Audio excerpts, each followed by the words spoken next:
السلام علیکم ملګرو. سریلانکا افغانستان ته په درېمه 50 اوریزه لوبه کې ماتې ورکړه. فاینل لوبه ته وګټله. سیریز یې په خپل نوم کو. افغانستان د سریلانکا نه د فاینل لوبه ولې وبېلله او عبدالرحمن چې د افغانستان یو ځوان لوبغاړی دی، یو بهترین آل راونډر دی، دغه سره ولې زیاتې کیږي؟ نو پوره سکور کارت در سره شیر کوم چې د افغانستان لوبډلې کمی غلطیانې کړې دي چې د فاینل لوبه د سیریز یې وبېلو. په دې سیټ کې تاسو سره سکور کارت ښکاري. رحمان الله ګورباز په 10 بالونو باندې 8 رنزونه کړي دي چې مکمل ناکامه شوی دی. یو پیر بیا ابراهیم زدران په 21 بالونو باندې 2 رنزونه کړي دي چې دا هم ډېر ښه نه لري کړي. رحمت شاه چې کوم دی په 11 بالونو باندې صرف 9 رنزونه جوړ کړي دي. حشمت الله شاهدی په 3 بالونو باندې صرف 4 رنزونه جوړ کړي دي. محمد نبی په 30 بالونو باندې 30 رنزونه جوړ کړي دي. نجیب الله زدران په 14 بالونو باندې صرف 10 رنزونه جوړ کړي دي. ګل بدین نایب په 21 بالونو باندې 20 رنزونه جوړ کړي دي او راشد خان په 8 بالونو باندې صرف 2 رنزونه جوړ کړي دي. دین علاوه مجيب الرحمن په 4 بالونو باندې 1 رنز هم نه جوړ کړي. فضل حق فاروقی په 15 بالونو باندې صرف 4 رنزونه جوړ کړي دي.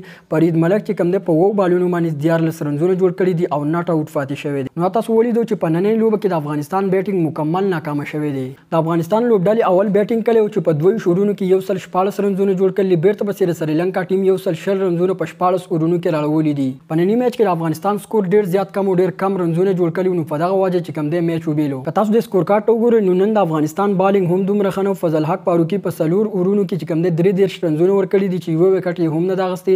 فرید ملک چې کوم دی په 1 اوور کې 8 رنزونه ورکړي دي چې یو وکټ یې هم نه دا غستې. مجيب الرحمن چې کوم دی په 2 اورونو کې 18 رنزونه ورکړي دي چې یو وکټ یې هم نه دا غستې.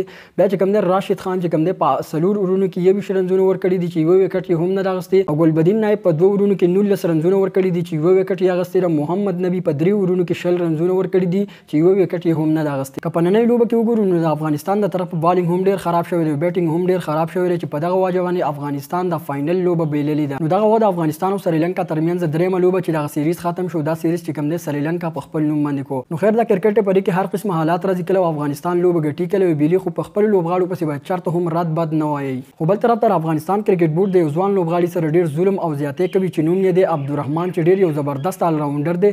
کله تر ګل بدین نایب په ځای باندې موقع ورکړي شي نو دا د افغانستان ټیم لپاره ډیر ښه لوبغاړی ثابت شي. نو دا د افغانستان او سریلانکا ترمنځ درېمه لوبه چې نن سرته ورسېده او دا سیریز ختم شو.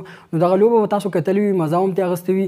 ان شاء الله پر روان وخت کې افغانستان نور میچونه ګټي، کوم نور روان سیریزونه چې دي ان شاء الله ښه په نره به ګټي. پر روان وخت کې افغانستان کرکټ لوبډلې لپاره بیسټ اپ لک. د دې لوبې په اړه تاسو څه نظر لرئ؟ خپل نظر زما سره ضروري شیر کړئ. میلاویږو په بل ویډیو کې. د الله په امان.